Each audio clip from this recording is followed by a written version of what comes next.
Shalom saudara yang dikasihi Tuhan. Minggu ini kita memasuki minggu doa puasa. Dalam rangka akan memperingati hari kesengsaraan Tuhan Yesus dan juga kebangkitannya. Saya bacakan dari Matius pasal 26 ayat 24 yang berbunyi demikian. Anak manusia memang akan pergi sesuai dengan yang tertulis tentang dia.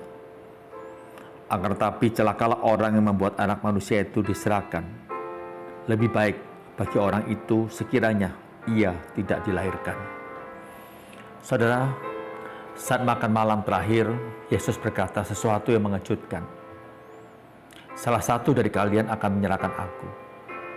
Mendengar itu, para murid langsung sedih dan bingung, saudara. Mereka satu persatu bertanya, "Bukan aku ya Tuhan?"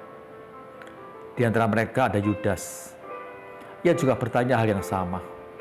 Padahal sebetulnya ia sudah berniat mengkhianati Yesus. Dari luar, Yudas terlihat sama seperti murid yang lain. Tapi hatinya sudah tidak lagi sungguh-sungguh mengikut Yesus. Yesus lalu berkata, "Celakalah orang yang menyerahkan anak manusia." Ini menunjukkan bahwa apa yang dilakukan Yudas adalah hal yang sangat serius.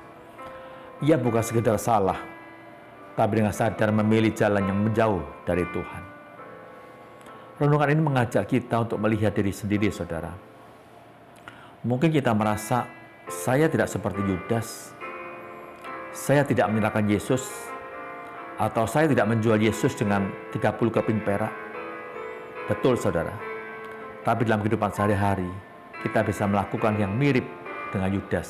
Misalnya, yang pertama, saat kita tahu yang benar, tapi tetap memilih yang salah, kita seperti menyerahkan kebenaran demi kenyamanan atau keuntungan pribadi.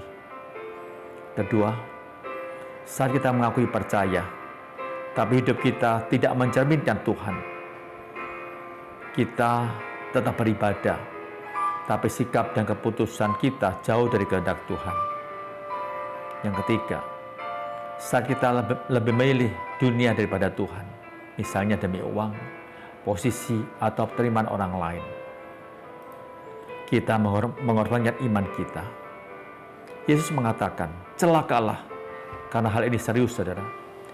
Bukan karena Tuhan ingin menghukum, tapi karena hidup yang menjauh daripada Tuhan akhirnya membawa kehancuran bagi kehidupan kita pribadi. Bagi orang percaya, ini menjadi panggilan untuk yang pertama, selalu memeriksa hati. Apakah kita sungguh-sungguh setia kepada Tuhan selama ini? Yang kedua, hidup konsisten atau berintegritas. Bukan hanya di luar, tapi di dalam juga sama. Ketiga, cepat bertobat. Ketika sadar kita mulai menjauh, datang pada Tuhan dan bertobatlah. Saudara, kabar baiknya, berbeda dengan Yudas yang tidak kembali, kita masih diberi kesempatan hari ini. Tuhan tidak langsung menolak kita, tetapi mengundang kita untuk kembali dan hidup benar.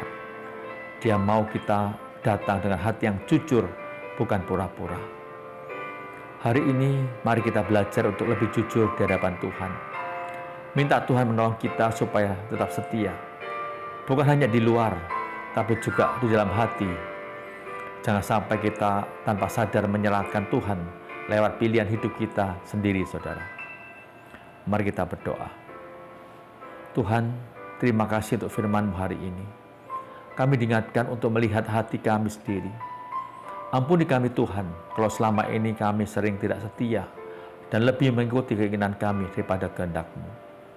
Tolong kami supaya tidak hanya terlihat baik di luar, tapi juga memiliki hati yang sungguh mengasihi-Mu. Ajari kami untuk hidup jujur dan setia setiap hari. Pimpin langkah kami Tuhan, agar kami tidak menjauh daripada-Mu. Dalam nama Tuhan Yesus kami berdoa. Amin.